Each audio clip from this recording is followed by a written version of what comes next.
jemi tek rruga Musine Kokalari, ku më pari kemi bërë edhe storje për adresën e ankesave, ku kemi tregu problematikat e kësaj rrugë dhe qytetarë, cilët janë anku saj përket rrugës të cilën e kanë lënë në këtë gjendje. Ne kemi tentu të marrim përgjigje, po atë ditë nga zëdhënësja e komunës së Prishtinës e me i ditë pak ma shumë për çështjet e problemit, por sot e kemi marrë përgjigjen dhe përgjigja lidhur me këtë rrugë është kështu. Sipas kërkesës suaj, lidhur me rrugën Musine Kokalari, ju njoftojmë se në këtë rast, kompania rajonale e ujësjellësit ka ndërhyrë për sanimin e një problemi në gypin e ujit. Si rrjedhoi përgjegjësia për kthimin e rrugës në gjendjen e mëparshme ka qenë e tyre.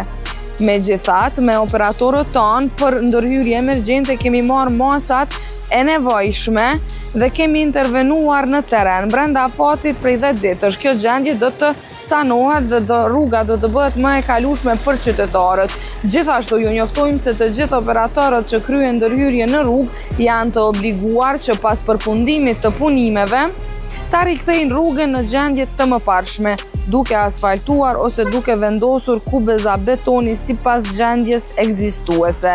Çdo të mirë, do të thotë kjo ka qenë përgjigja e Arlinda Kastratit. Sa i përket kësaj rruge, Po. a më tregon pak ma shumë problematikat edhe se me çka po haseni çdo ditës si qytetar?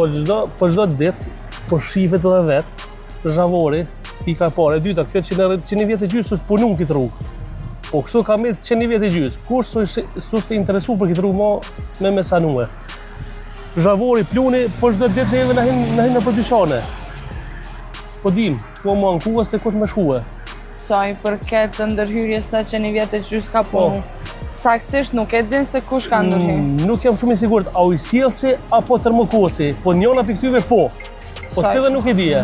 Kese jure veç në të sanohet, rruga në rregullohet, në mod pak pasërtia kënena se na marum. S'po dim as po mujmë lojt derën qetë lokale pas ku që ishtë.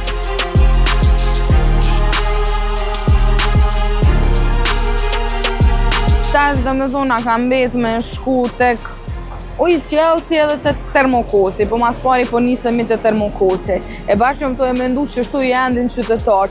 Shkon njerë diku të nditat, shkon të i ndjek edhe me këqyrë se me shiku në fakt se çfarë përgjigje po na japin. A ecëm? Hajde.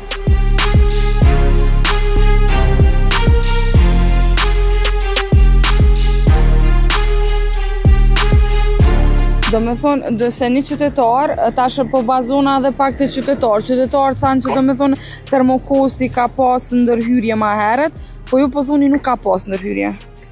Unë po flas për rrugën Musine Kokalari, tim të fluar për njëtën rrugë. Rrugë të Dardania.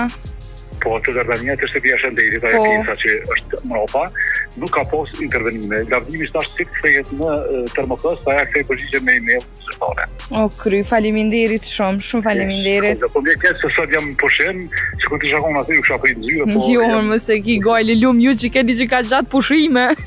Sa mirë me punu në shtetit. Jo, që të tregoj diçka tjetër është dita e parë që dol pushim. A po? Me hajrë. Faleminderit shumë. Shumë qytetarë thonin se ka ndërhyr termokosi, përgjigjen e keni që do të thotë termokosi nuk ka ndërhyr në atë lagje, kështu po thonë këta. Tash neve na mbetet me shku tek ujësjellësi, se do të thotë edhe përgjigja e zëdhënëses së komunës së Prishtinës, tha që fajet i ka ujësjellësi. Po ndalemi direkt tek problemi, do të thotë kemi marrë përgjigje nga komuna. Komuna thotë që problemi për rrugën Musine Kokalari mbetet tek kompania ujësjellësit për shkak të gypit që keni rregullu problemin edhe rruga ka mbetë në atë gjendje. Po, fillimisht, ndërmarrja publike banesore nuk është në kompetencë të qeverisë, është në kompetencë të komunës së Prishtinës. Edhe komuna shumë mirë e di që ne kemi një marrëveshje me ndërmarrjen publike banesore që aty ku intervenojmë për sanimin e rrjedhjeve të ujit, ku kërkohen nga qytetarët, ndërmarrja publike banesore në bazë të marrëveshjes që e kemi, duhet ta kthejnë atë problem në gjendjen e mëparshme. Nëse nuk e kanë kthyer deri më tani, ne do ja u bëjmë edhe një shkresë ndërmarrjes publike banesore që ta kthejnë në gjendjen e mëparshme ekzistuese para sanimit sa më shpejt që të është e mundur.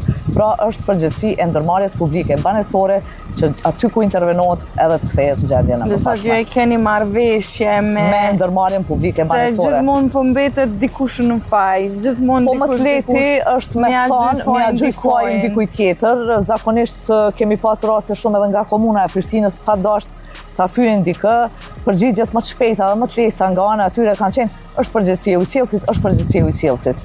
Edhe ndrrimi i rrjetit kanalizimit edhe shumë gjëra tjera, një pjesë është përgjegjësia edhe e komunës së Prishtinës sepse ata marrin taksa nga qytetarët. Ne kemi mirëmbajtjen e pusetave të kanalizimit dhe mirëmbajtjen e rrjetit ekzistues të sistemit të ujësjellësit. Por në këtë rast, ndërmarrja publike banesore u bëjmë apel që sa më shpejt atë rrugë ta kthejnë në gjendjen e mëparshme ekzistuese. Gjën e parë që e kam bërë, do të thotë është me ja çu fjalën e qytetarit deri në fund. Jena shku te Termokosi, përgjigjen e kemi marrë.